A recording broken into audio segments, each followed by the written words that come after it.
Amen. Si vous avez votre Bible avec vous ce matin, j'aimerais que vous tourniez dans le livre de Joël. Et Joël, le chapitre 2 dans certaines versions, le chapitre 3 dans d'autres versions.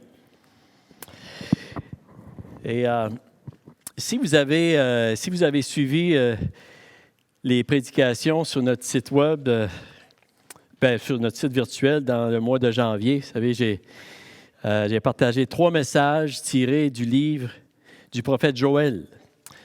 Et je crois vraiment que que la parole que Dieu adressait à son peuple à cette époque-là, je crois que c'est très pertinent pour nous aujourd'hui, en 2022, avec tout ce que nous vivons, qui se déroule dans notre monde. Puis aujourd'hui, vraiment, j'ai à cœur de partager un 4e message le prophète Joël. Et la semaine prochaine, on va célébrer la fête de la famille, comme on était supposé le faire cette semaine, mais on va le faire la semaine prochaine. Et puis, merci pour ceux qui ont envoyé déjà des photos. Et puis, on va célébrer ça. Mais le message que je vais vous partager, en fait, c'est ça, c'est un 4e message tiré de Joël. Puis c'est une suite des promesses que Dieu déclarait à son peuple, que nous voyons dans le prophète. Et vraiment, c'est la promesse du Saint-Esprit. Lorsque Dieu a dit « Je répandrai mon esprit sur tout être humain, sur toute chair. » Et puis, dans mon esprit, vous savez, dans mon cœur, je crois que Dieu se prépare à déverser son esprit dans une grande mesure dans notre génération. Et puis, il y a beaucoup de choses inattendues qui se sont produites depuis 2 ans. Hein? On ne s'attendait jamais de vivre tout ce qu'on a vécu dans les 2 dernières années. Et je crois, vous savez, que ce n'est pas fini. Je crois que nous allons voir des bonnes choses qui vont nous surprendre dans le temps qui s'en vient. Et oui, je crois que Dieu se prépare à déverser son esprit. Puis je crois que nous devons nous y préparer le mieux que nous pouvons. Et c'est important de comprendre certaines choses concernant ceci pour que nous en bénéficions tous pleinement, comme Dieu voudrait qu'on en bénéficie, et aussi pour que nous voyions une multitude de personnes acadiennes et de d'autres nations venir à la connaissance de Dieu manifestée à travers de Jésus-Christ. Et c'est le but de ce message vraiment que je veux vous partager ce matin pour nous aider à nous préparer. Puis ça va être, je crois que c'est un peu différent de ce que je partage habituellement, mais c'est ce que Dieu a mis sur mon cœur. Et j'aimerais qu'on puisse lire ensemble, c'est ça dans Joël, le chapitre, dans la version de la Bible seconde 21, c'est le chapitre 3, versets 1 à 5. Sinon, si vous avez une Bible Louis II, c'est le chapitre 2, verset 28 au verset 32. Et on lit ceci. Ça dit, « Après cela, je déverserai mon esprit sur tout être humain.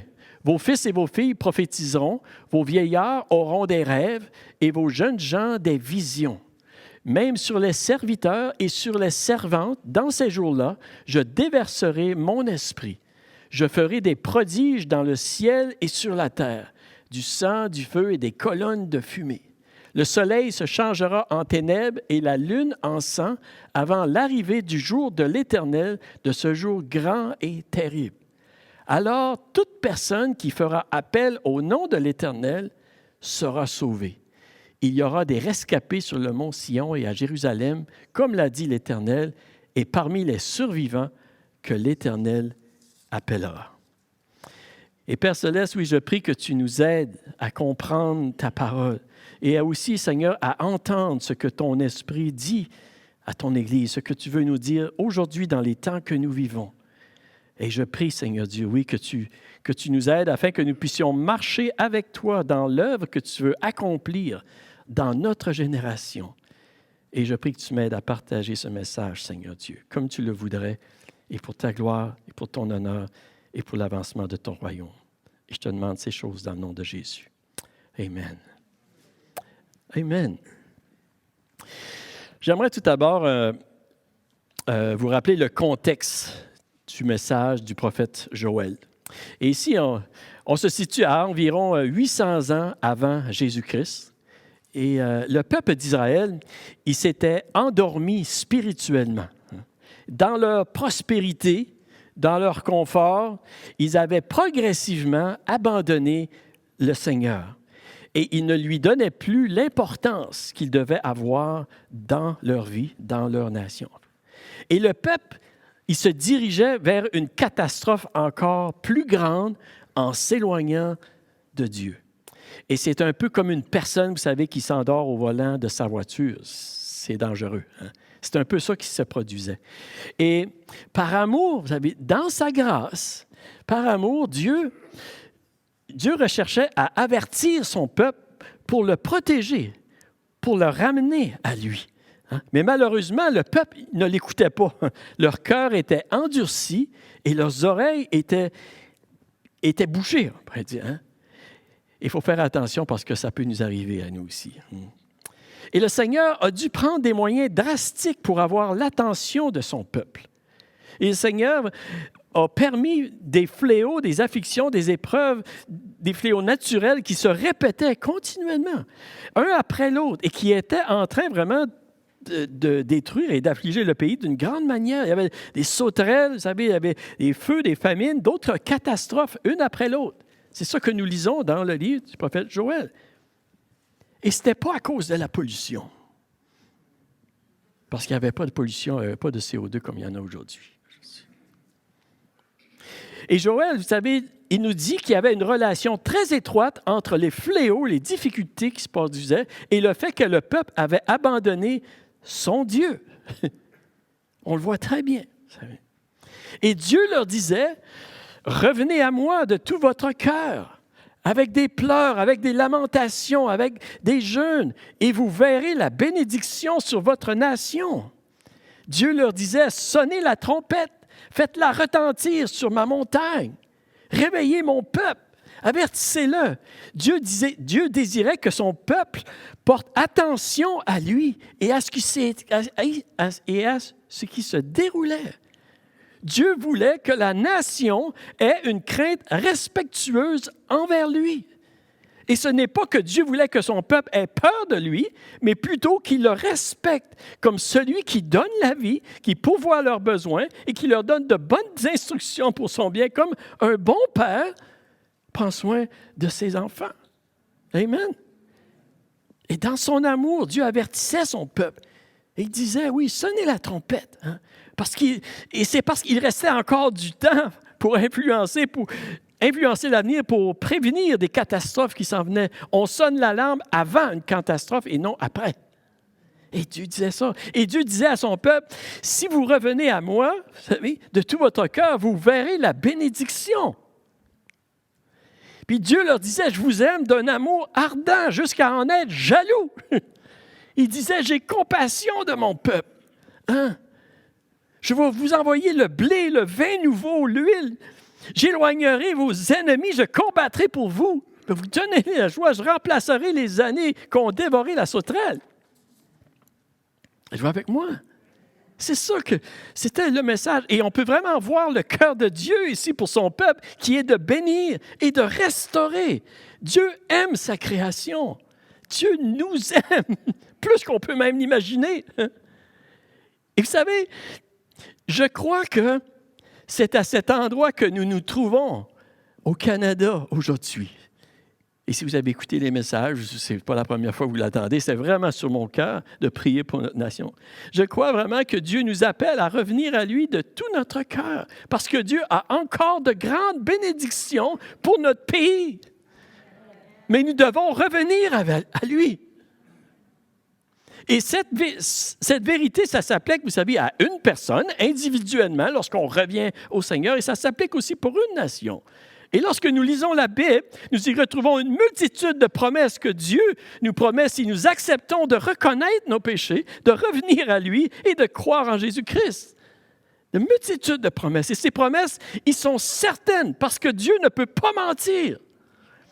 Puis ces promesses ne sont pas trop beaux pour être vraies, ils sont vrais. Et ça dépasse même notre imagination. Et dans ce texte-là, vraiment, au prophète Joël, Dieu, il dit ceci. Hein? Il leur fait cette promesse, et je déverserai mon esprit sur tout être humain. hein, sur toute chair. Qu'est-ce que ça veut dire? À quoi ça ressemble? On peut se poser. Comment pouvons-nous appliquer cette promesse à notre contexte aujourd'hui, en 2022? Et c'est ça que je veux voir avec vous. La première chose que j'aimerais qu'on puisse réaliser ce matin, qu'on peut voir, c'est qu'une prophétie peut avoir plusieurs réalisations. C'est-à-dire qu'une prophétie peut se réaliser à plusieurs moments avant d'avoir son accomplissement final, si vous voulez. Vous savez, dans l'Ancien Testament, seuls les rois, les prophètes ou des juges, vous savez, recevaient l'Esprit de Dieu qui bénéficiait de la présence de l'Esprit de Dieu en eux pour accomplir des tâches surnaturelles que Dieu avait préparées pour eux. On voit ça aussi dans l'Ancien Testament, comme le roi David, juge Samson ou certains prophètes comme Samuel. Il était revêtu de l'Esprit de Dieu et puis, vous savez, il accomplissait le ministère que Dieu les appelait. Ici, Joël, il y a une vision, une prophétie d'une époque, un temps où le Saint-Esprit sera donné à tous les croyants. C'est ça. Et c'était une pensée, vous savez, révolutionnaire pour le peuple juif, là. C'était, wow! C'était toute une déclaration. Et non seulement que c'était donné à tous les croyants, mais la prophétie dit aussi aux croyants de tous les âges. Des jeunes, des moins jeunes, les fils, des filles, des vieillards, même les serviteurs et les servantes, les gens de toutes les classes sociales, les femmes, autant que les hommes, tous pouvaient, un temps où ils allaient recevoir la plénitude du Saint-Esprit. Amen. Et le Saint-Esprit allait donner une nouvelle force, une nouvelle capacité, une nouvelle puissance dans la vie de ces croyants-là, des dons pour servir dans la puissance de Dieu, hein, semblable aux rois, aux juges, aux prophètes dans l'Ancien Testament, selon les dons que Dieu accorderait. Et même, ça dit qu'il y aura des rêves et des visions et des prophéties. C'est exactement ça que la prophétie dit. Et le jour de la Pentecôte, lorsque les 120 disciples ont été remplis du Saint-Esprit et qui ont parlé en langue et qui ont prophétisé, qui ont dit des merveilles de Dieu et que Pierre, ils ont commencé à prêcher l'Évangile avec puissance, vous savez. Pierre il a expliqué que c'était l'accomplissement de la prophétie de Joël. Et j'aimerais qu'on puisse le lire dans Acte 2, au verset 14. On va lire le 14 au verset 18. Et ça nous dit ceci. Ça dit, alors Pierre, debout avec les 11 apôtres, s'exprima d'une voix forte en ces termes. Hommes de Judée et vous tous qui séjournez à Jérusalem, comprenez ce qui se passe et prêtez l'oreille à mes paroles. Ces gens ne sont pas ivres, comme vous le supposez, car il est 9 heures du matin, mais maintenant se réalise ce qu'a dit le prophète Joël. Dans les derniers jours, dit Dieu, je déverserai de mon esprit sur tout être humain. Vos fils et vos filles prophétiseront.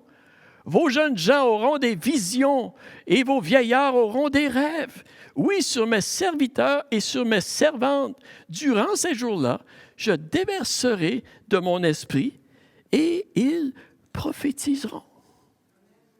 Alléluia. Ici, nous voyons au jour de la Pentecôte, oui, avec l'Église du Nouveau Testament, dans les Actes, quand la prophétie de Joël était en train d'être accomplie, de s'accomplir. Et comme ça dit, c'était le début des derniers jours jusqu'au retour du Seigneur. C'est ça qui est en train de se produire.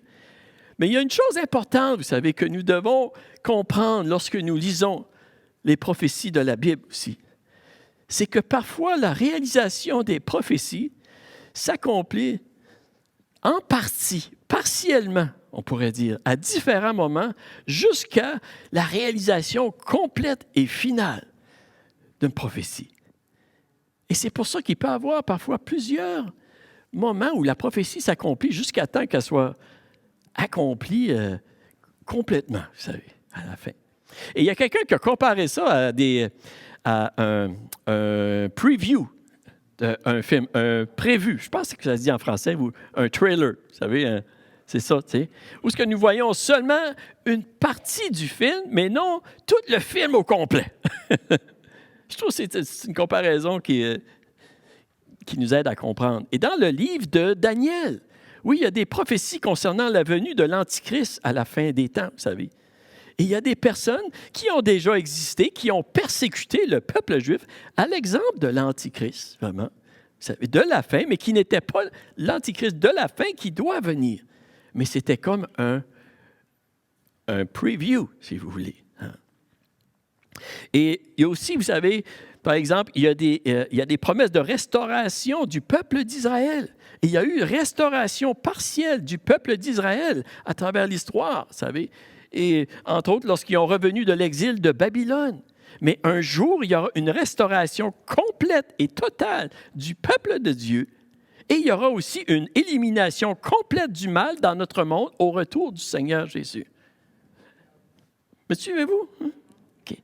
Et dans la prophétie de Joël, la prophétie complète de Joël, vous savez, le Seigneur déclare que dans les derniers jours, il va déverser son esprit, oui, sur tout être humain, sur tout être, et qu'il va avoir des signes et des prodiges dans le ciel et sur la terre avant l'arrivée du jour de l'Éternel, avant l'arrivée du retour du Seigneur. Et ces signes-là ne se sont pas encore produits. Il y a des signes qui ne se sont pas encore produits. Et c'est pourquoi aussi nous pouvons dire que la prophétie de Joël n'a pas eu sa réalisation complète. Il reste encore des choses à venir. Oui, les derniers jours ont commencé et se poursuivent jusqu'aux derniers jours des derniers jours. Et vous savez, à travers tout ça, je crois que un point que je veux qu'on saisisse, vous savez, je crois vraiment que ce que nous voyons au jour de la Pentecôte qui s'est produit, c'est comme un exemple, un portrait, un preview de ce qui s'en vient à la fin des temps. Un peu. Au jour de la Pentecôte, lorsque Dieu a répandu son esprit sur toute chair, comme Pierre l'explique, il y a plusieurs personnes qui ont été remplies du Saint-Esprit. Pierre, entre autres, qui a prêché à une multitude. Ça veut dire qu'il y a 3000 qui ont eu le cœur vivement touché le jour de la Pentecôte. Ils ont cru en Jésus-Christ, ils se sont repentis, ils ont été baptisés, vous savez. En fait, Pierre il a prêché un message de repentance, comme le prophète Joël, qui était un message de repentance aussi. Et il y en a une multitude qui ont été sauvés. Ensuite, il y a eu un réveil, on pourrait dire, un réveil spirituel, un éveil spirituel parmi le peuple, vous savez.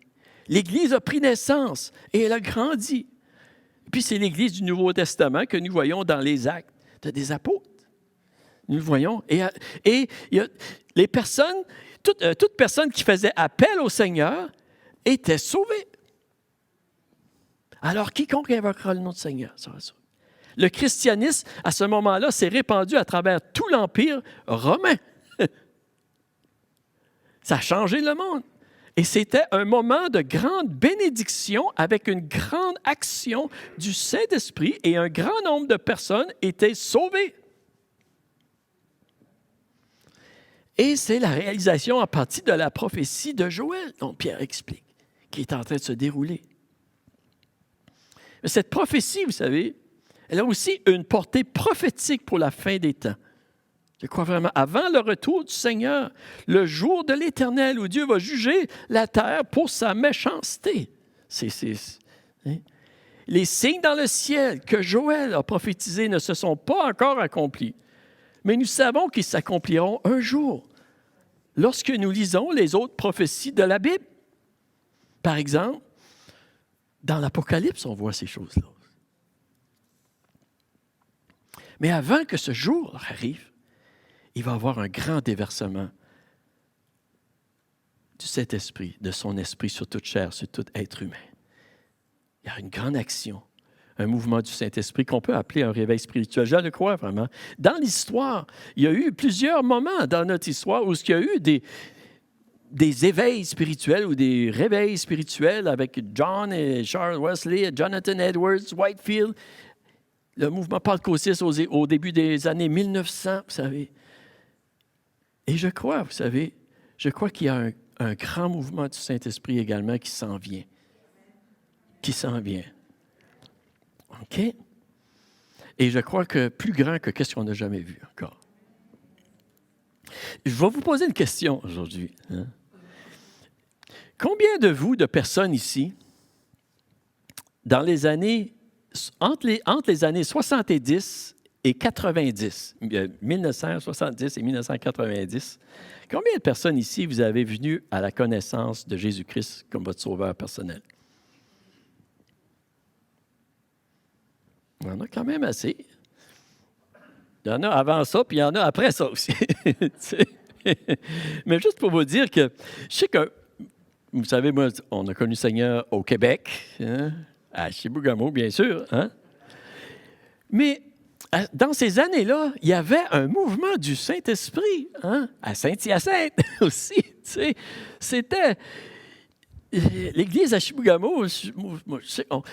Il y avait peut-être une douzaine, vingtaine de personnes, et quand le pasteur Fernand est arrivé, puis il a commencé à prêcher, puis il y avait un accent anglais, il était dur à comprendre, tu sais. Mais boys, il y avait des gens qui étaient sauvés continuellement. Et dans l'espace de 2 ans, on était plus que 100, au-dessus de 100 personnes, puis on a été 5, 6 au collège biblique, puis on a dû appeler des pasteurs. C'était vraiment... Il y a quelque chose qui se passait. Et en Acadie aussi, il y a un mouvement du Saint-Esprit qui se produisait. Amen. Et c'était vraiment... Et vous savez, je vous dis ça parce que c'est un peu... c'est ça que... La raison pourquoi Dieu répand son esprit, c'est pour que les gens puissent l'invoquer, puis qu'ils connaissent sa grâce, puis qu'ils soient sauvés. Amen. Et c'est un peu qu'est-ce qu'on a vu, vous savez, plusieurs années passées, un petit réveil, pourrait dire, vous savez. Et plusieurs d'entre nous, oui, on a connu la grâce de Dieu dans ce temps-là. Et on a connu la persécution aussi. On a connu la persécution parce que c'était pas tout le monde qui était content qu'on avait donné notre vie au Seigneur. Hein? Je me souviens comment mon père était pas content avec moi. Hein? Puis je me connais, toi aussi, Jean, je connais ton témoignage un peu. C'était pas évident, vous savez. Mais qu'est-ce que je veux dire, vous savez? Et puis la persécution, c'est un peu comme dans les Actes des Apôtres aussi, avec le mouvement du Saint-Esprit, hein? Arriver une persécution aussi.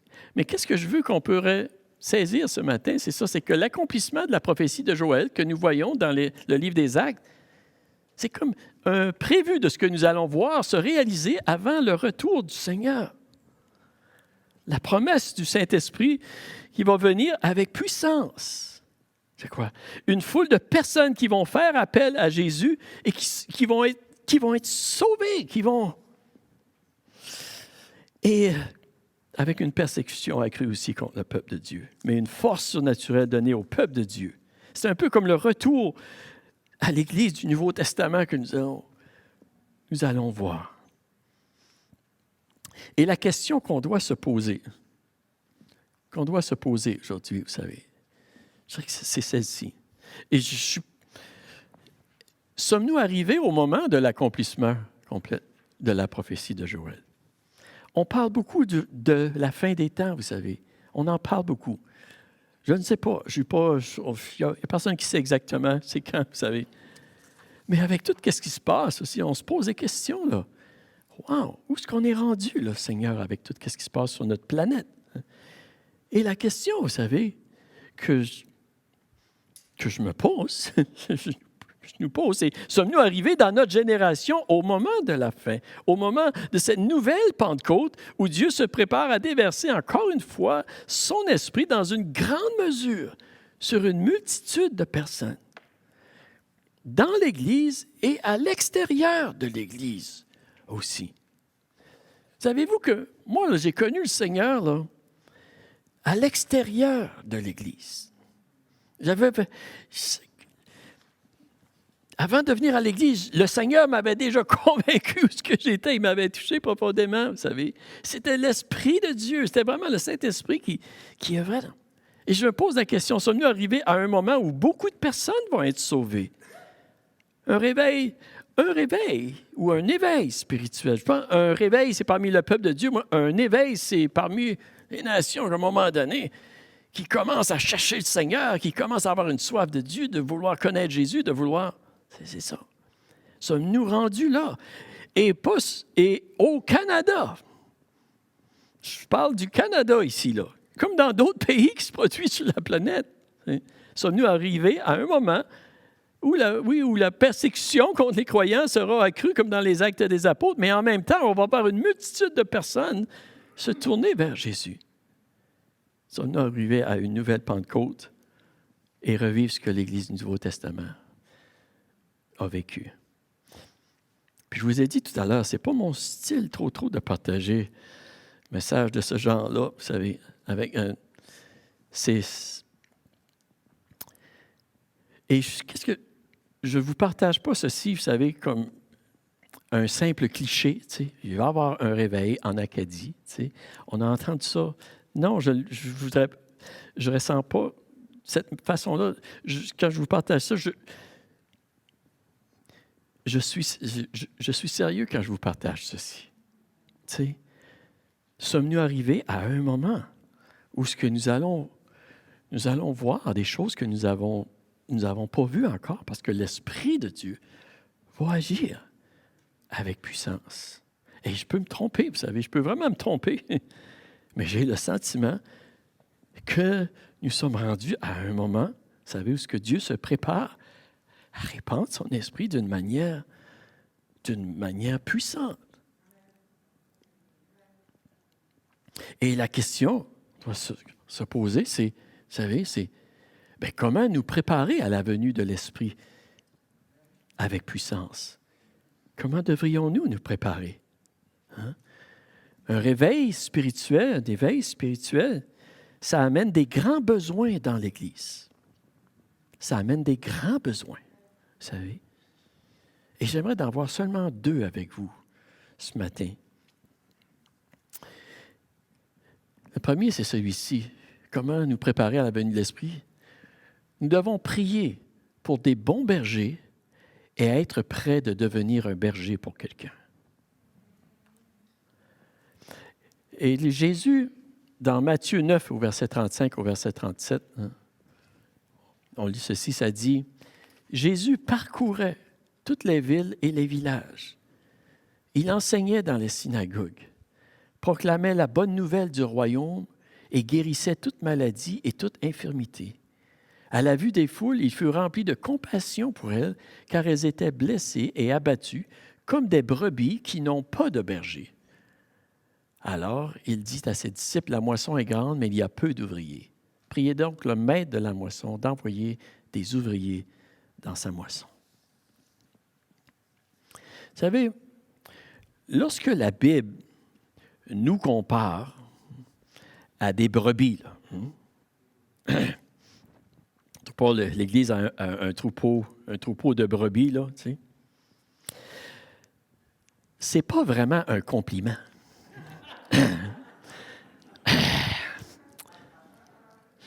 C'est une marque de sagesse ou d'intelligence, tu sais. Non. Une brebis, c'est plutôt un animal qui est naïf, qui est vulnérable, qui n'est pas très intelligent, presque insensé, et qui peut se perdre facilement. N'est-ce pas? Brebis n'est pas reconnu pour avoir un bon sens d'orientation, là. Hein? C'est plutôt le contraire. Hein? Et une brebis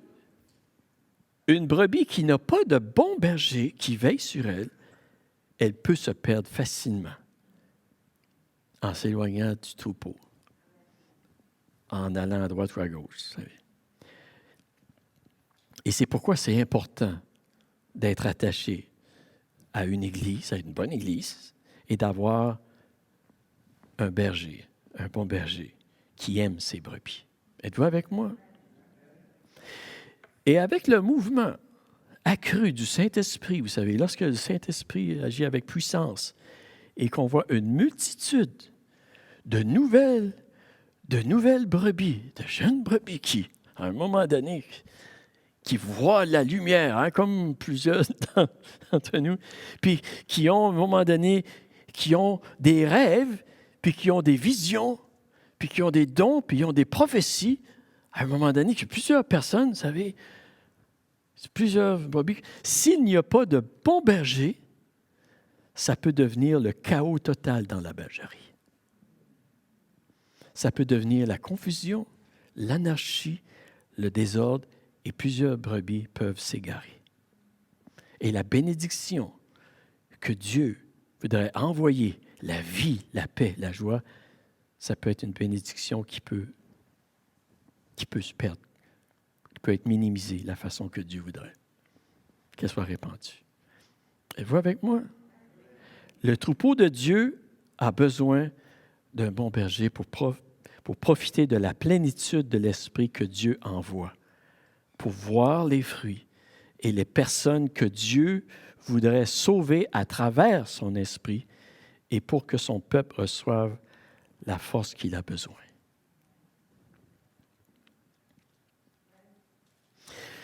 Et ceux qui connaissent le Seigneur aussi, depuis un certain temps, devraient être prêts aussi de devenir un berger pour une autre brebis. La moisson est grande. Il y a beaucoup d'ouvriers. Ça prend des ouvriers.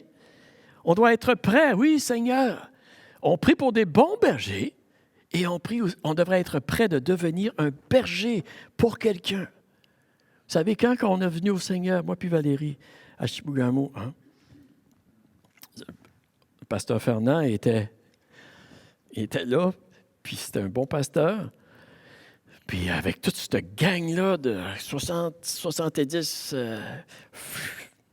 flyés qui ont rentré dans l'église, je me souviens, nous, il y avait quelques personnes. Il y avait des jeunes, ils étaient un petit peu plus jeunes, même, je pense qu'ils étaient plus jeunes que nous autres. Mais il y en a, ça faisait 3 mois, ça faisait 6 mois qu'ils étaient au Seigneur. Il y en a, ça faisait peut-être 1 an qu'ils étaient au Seigneur, tu sais, qui connaissent. Puis il y avait des temps. Puis ils venaient nous aider, nous qui étaient nouvelles, on ne connaissait rien. Tu sais. Ils venaient, puis ils nous aidaient. Je me souviens, Claude, puis Gervais, tu sais, puis tout, tu sais, Michel, c'était tout. Et on se rencontrait, puis pour nous qui étaient nouveaux, ils étaient nos bergers, vraiment. Ils nous ont aidés beaucoup dans notre foi. Puis moi, je vais vous dire, ça faisait à peu près 3 mois que j'étais au Seigneur, 3-4 mois que j'étais au Seigneur, puis j'étais déjà un berger pour d'autres personnes. Des amis que je témoignais, c'est comme ça que ça marchait. On s'aidait, on s'entraidait.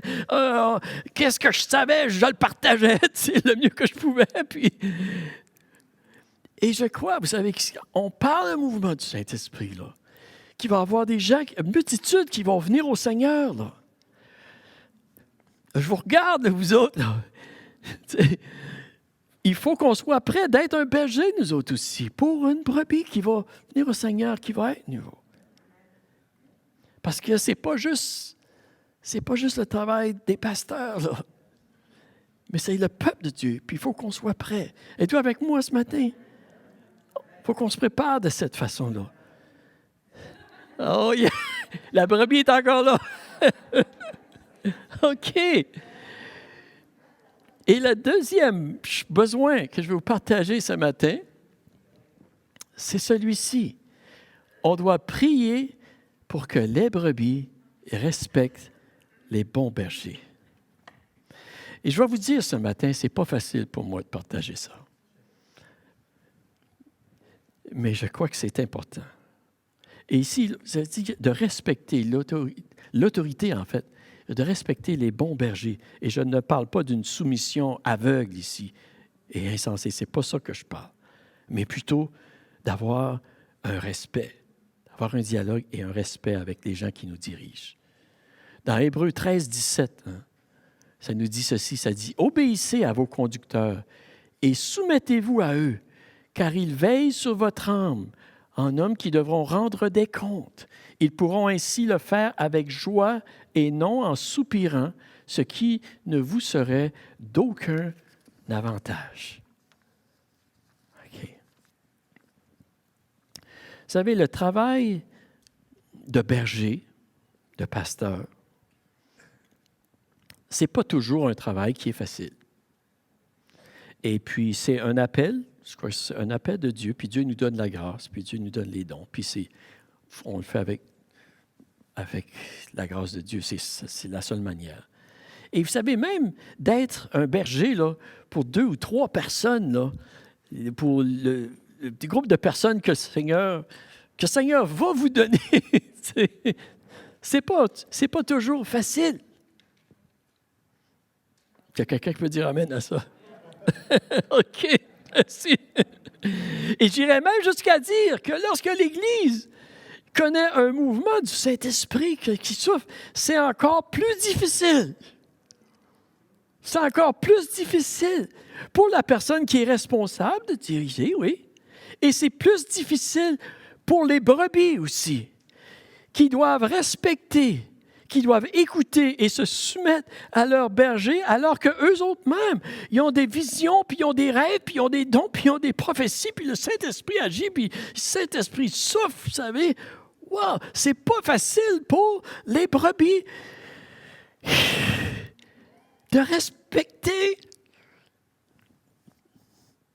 l'autorité des dirigeants. Êtes-vous avec moi ce matin? OK. Vous savez, les rêves, les visions, les prophéties que Dieu donne, les dons que Dieu donne, vous savez, Dieu nous donne et que lorsque le Saint-Esprit agit, ça n'enlève pas notre responsabilité de respecter nos dirigeants que Dieu a établis. Wow! Et c'est bon. Et malheureusement, vous savez, c'est un problème qui arrive dans les églises parfois. Le dialogue est très important et le respect est aussi important. Et comprenez-moi bien, là, je ne parle pas d'une soumission aveugle ici. Là. Je parle d'un respect qui est important parce que sinon, nous pouvons attrister le Saint-Esprit. Nous pouvons attrister le Saint-Esprit de ce qu'il veut faire. Et ne pensons pas que lorsque le Saint-Esprit agit avec puissance, que tout devient beau et facile et que nous n'avons plus à combattre contre les faiblesses de notre chair, contre les tentations du monde, contre le diable qui rôde comme un lion rugissant. Non. En fait, le combat s'intensifie. On a juste besoin de regarder au livre des Actes des Apôtres. On a juste besoin de regarder aux lettres de l'apôtre Paul, aux églises de Corinthe, de Galate, de Thessalonique et de toutes. Amen. C'est important qu'on soit vigilant. Et je ne veux pas aujourd'hui, je ne veux pas vous décourager aujourd'hui, là, comprenez-moi bien. Là. Non, au contraire. Et je crois, vous savez, je crois que le Seigneur se prépare à répondre à nos prières. Dieu, il sait quand elle se fait. Merci pour sa patience. Je crois que Dieu se prépare à répondre à nos prières, vous savez. Mais je veux que nous réalisions aussi ce que ça signifie un mouvement de l'Esprit de Dieu. À quoi ça ressemble? La prophétie de Joël. Je répandrai mon esprit sur toute chair. Nous le voyons, en fait, dans le livre des Actes des Apôtres. On peut regarder ce qui s'est produit dans les lettres du Nouveau Testament aussi. Et le but de ce message aujourd'hui, vous savez, c'est qu'on puisse reconnaître à quoi ça ressemble. Et bien s'y préparer le mieux possible, parce qu'on ne peut pas se préparer vraiment totalement, mais afin qu'on puisse en recevoir les bénéfices. Et aussi afin qu'une multitude de personnes autour de nous, dans notre communauté, en Acadie, dans nos familles, puissent recevoir les bénéfices que Dieu veut répandre vraiment à travers son Église. Un mouvement de l'Esprit de Dieu, afin qu'on puisse travailler avec Dieu et non pas contre Dieu. Parce que malheureusement, c'est triste à dire, mais l'histoire nous montre que parfois, les gens qui ont prié pour un réveil, ils peuvent combattre contre qu'est-ce que Dieu. Afin, vous savez, c'est la prière, afin que nous puissions bien discerner les signes et les prodiges, les dons, vous savez, le mouvement, les miracles, les rêves, les visions, les prophéties que Dieu envoie, les paroles que Dieu met dans notre cœur, afin qu'on puisse vraiment marcher avec Dieu et voir la réponse à nos prières que nous voulons voir. Et c'est à la maison et à l'Église. Le thème un peu que, vraiment, je n'ai pas partagé beaucoup, mais le thème que j'avais beaucoup sur mon cœur cette année, c'était dans les maisons et au temple. Mais vous savez, je crois vraiment que Dieu va agir, pas seulement ici quand on se rencontre, mais il va agir partout dans les maisons. Le Saint-Esprit, il va agir. Dieu, moi, j'ai vécu des moments dans les maisons, vous savez, avec le Seigneur puissant. Et je sais plusieurs d'entre vous aussi, mais qu'on soit prêt de vivre ce moment-là aussi. OK. Il faut que... Je termine. Je vais essayer. OK. Je crois, vous savez, que nous allons avoir du pain sur la planche dans les temps qui s'en viennent. Parce que Dieu se prépare à agir et déverser son esprit puissamment sur une multitude de personnes. Dans l'Église et à l'extérieur de l'Église. Et je ne dis pas ça pour vous faire peur. Dieu nous donne la grâce. Dieu ne nous demande pas de faire quelque chose qu'on ne peut pas faire. Vous êtes d'accord avec moi? Amen. Et je crois, oui, que nous allons voir plusieurs personnes venir à Jésus. Et je ne sais pas comment il va le faire. Et je ne sais pas comment. C'est le Seigneur qui va le faire par son esprit. Pas par la puissance, pas par notre force, mais par son esprit, dit le Seigneur. Je peux vous dire, moi, je n'avais jamais été dans une campagne d'évangélisation ou des choses comme ça. Tu sais, il y a juste quelqu'un qui a commencé à me parler du Seigneur, moi, Valérie.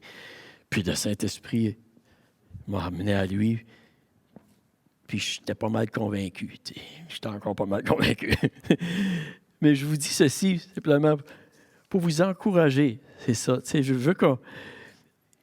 vous encourage à vous rapprocher du Seigneur, à vous rapprocher de lui dans la prière, dans sa parole, dans les assemblées, dans sa présence. Parce que vous ne voulez pas manquer ce que Dieu veut faire, se prépare à faire dans notre génération. Amen. Approchons-nous de Dieu, oui. Nous ne voulons pas manquer ce que Dieu veut faire pour nos enfants, nos petits-enfants, nos communautés. Nous sommes faibles, mais Dieu est fort et c'est par son esprit qui va le faire. Et je vous encourage. Dieu veut se servir de nous plus qu'on peut même imaginer.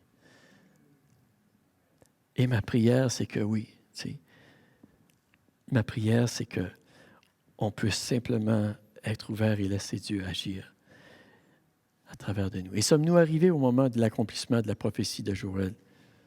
Au Canada. On entend parler des réveils partout. Pourquoi pas au Canada? Je crois que le Seigneur se prépare. Et je prie que le Seigneur met dans nos cœurs le même amour qu'il a, vous savez, pour notre nation, oui, pour nos voisins qui ont besoin de connaître le Seigneur Jésus-Christ.